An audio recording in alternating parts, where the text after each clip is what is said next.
I wanted to talk about this one particular subject that I think is worth mentioning. We're talking about Mr. Beast, okay? And I know it's not MMA content related, but I made an MMA channel in order to talk about life. You really think about it, the best metaphors in life are fights, struggles, and the adversity of going through it. This is a recipe for what we love in combat sports.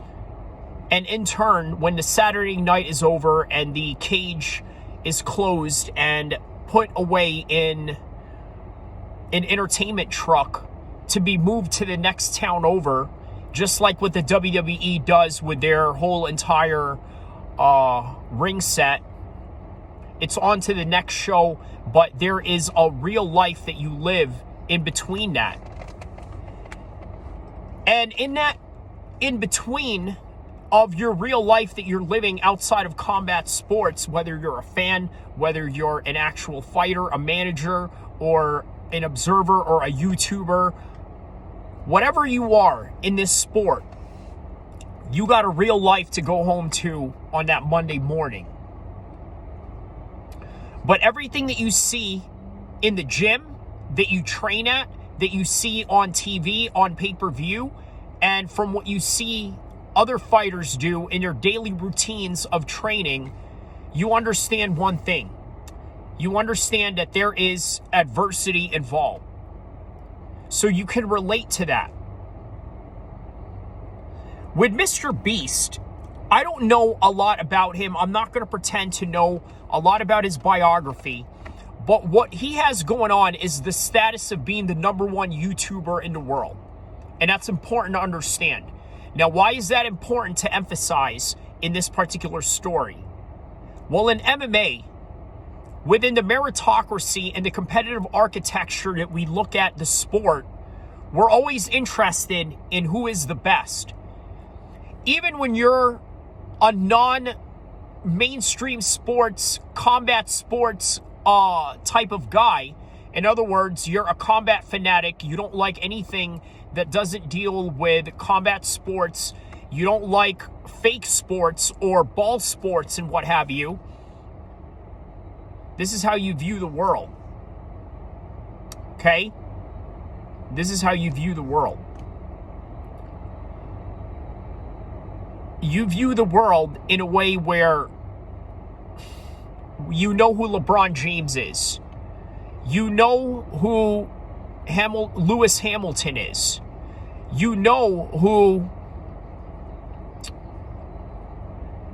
Venus and Serena Williams. You know who they are. Now, why is it important to know that you understand there are #1 people out there in whatever field that they do? Why is that important? Because you are interested in what is the best in the world in terms of their lifestyle beyond their career that you see them do. In other words, just because they're great at something, it doesn't mean they're great human beings. And that's really the best way of putting it. And that's me putting it very politely. Michael Jordan was not the best guy in the world.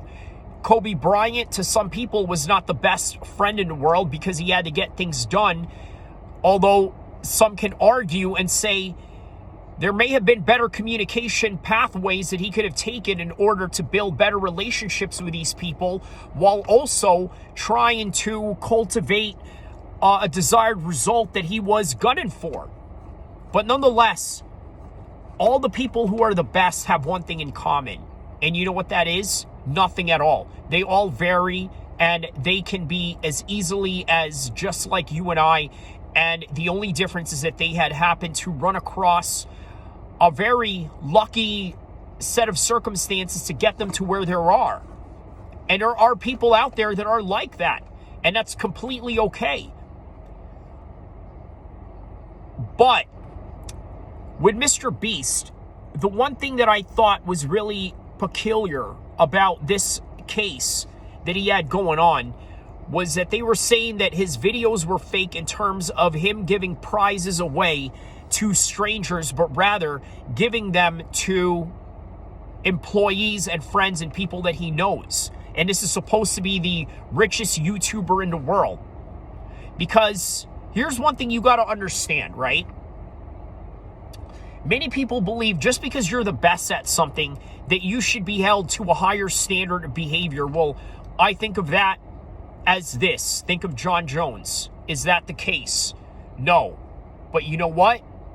Whatever it is that he does in his life, and whatever the repetition of the amounts that he does or doesn't do, it seems to work. So in turn, you follow anything that he does. Now with Mr. Beast, you got to ask yourself, would you do the same thing? Create a prize that you would only give to your friends and family? And the answer is remarkably yes. And the reason why you would do that is just for the simple fact that it's an easier proximity to the charity that you're willing to do. In other words, you're willing to do the charity of, let me give you an example. Obviously, if I'm going to have a chance of doing a charity, am I going to give it to a Catholic church or an Islamic mosque that I go to every Friday? I think you know the answer to that. It's kind of like one of those things. Selective charity. But even as Muslims, to be honest with you, we don't ever do this because we're not the type to show off charity in that case. And it's important to know that, because even if Mr. Beast is the best in the world at whatever it is that he does, we still have a different moral set of circumstances that we're never going to take. And we're never going to follow your path just because you're successful at it. It's just really as simple as that. For example, I know many Muslims that have had experience working in finance, mortgage companies, in real estate, in car sales, which, by the way, really deals a lot with riba. Now, for the other people that go into that business, it's lucrative for them, and God bless them. But as a Muslim, it's always going to be in the back of your mind. I could never do that. So, here's the question to round it off into the MMA space, right? Would you do the wrong thing in order to achieve the results that you want? In other words, would you take steroids knowing that it would catapult your career into a championship stratosphere? Would you compromise a set of choices during a match? For example, Anthony Smith could have called for a no contest if he had gotten laid out with an illegal move that John Jones had made, and crown him the champion, get him the pay-per-view points, the rematch, and the chance to defend against John Jones, which John Jones would probably have annihilated him the second time around. Of course, that's speculation.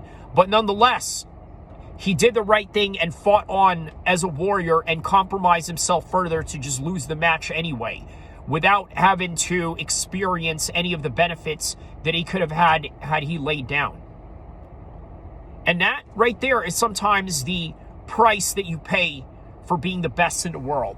So I'm trying to be the best in the world at whatever it is that I do in my own lane with no comparison to anyone else. Like and subscribe for those efforts alone. Like and subscribe. Watch the videos, watch the live stream, and also watch this video from beginning to end, inshallah.